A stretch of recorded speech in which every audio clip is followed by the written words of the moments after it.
C'est un programme qui répond dans les calendriers de notre Église. Nous avons différents programmes tout au long de l'année et ce programme fait partie des programmes qui caractérisent le calendrier de la mission évangélique Shiloh.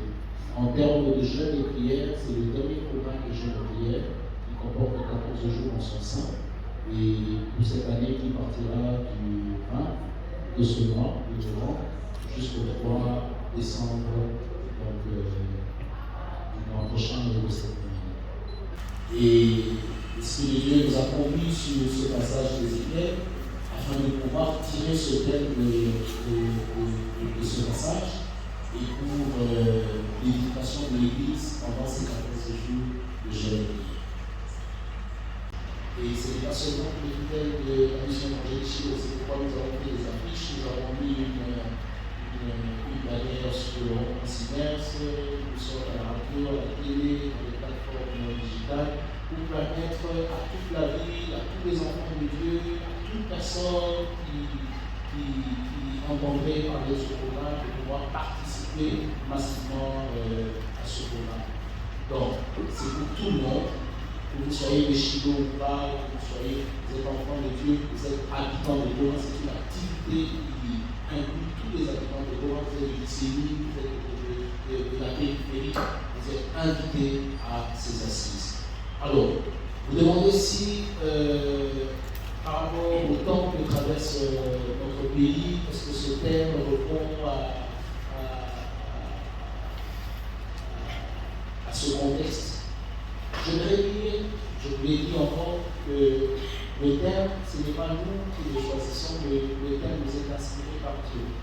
Vous verrez que Dieu est en train de parler à son serviteur Ézéchiel et il lui dit, est-ce que ces eaux peuvent revivre?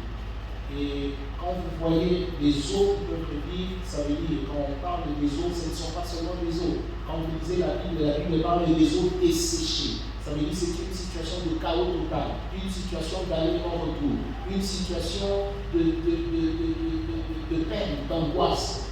Et c'était une situation difficile, où même l'homme de Dieu était incapable de donner une réponse par rapport à ce qu'il voyait, parce que Dieu lui demande est-ce que ces eaux peuvent revenir. Il regarde au fond de lui, il se dit les eaux ici, à la manière dont ces eaux se présentent, en tout cas, je ne sais pas. Mais il regarde la grandeur d'un Dieu face à ses eaux, il dit Dieu est capable de tout. Dieu, rien n'est impossible à lui. Même si pour moi, ces eaux ne peuvent pas le vivre, mais pour Dieu, rien n'est impossible à lui. Alors qu'est-ce qu'il dit à Dieu? Tu le sais. En d'autres termes, nous sommes dans une situation difficile. Que ce soit au niveau de l'Église, que ce soit au niveau de la province, que ce soit au niveau du pays, nous sommes dans une situation de chaos. Nous sommes dans une situation où nous avons de mal en pire. Les choses s'aggravent, les choses sont compliquées. Nous sommes dans une phase où personne ne peut exactement dire ce qui va se passer. Mais ce que nous savons, c'est que Dieu peut dire quelque chose qui est contraire à ce que les gens pensent, à ce que les hommes peuvent dire. Et c'est pourquoi ce thème ici, je crois, il a été inspiré par Dieu en ce moment ici pour répondre à un besoin, à une question qui se pose exactement en ce temps dans l'Église, dans la communauté, dans le pays et même dans la région. Ce 20 novembre jusqu'au 3 décembre, l'Église Mission Évangélique Shiloh, les portes de l'Église sont ouvertes à toute la population de Goma afin de pouvoir rehausser de votre présence à ce programme. Pendant ce programme, il y aura du tout. Il y aura de la prophétie, il y aura de la parole, il y aura de l'adoration, il y aura de la dispensation. Et nous croyons qu'au travers de ce programme, Dieu va impacter toute cette famille de Goma. Que Dieu vous bénisse.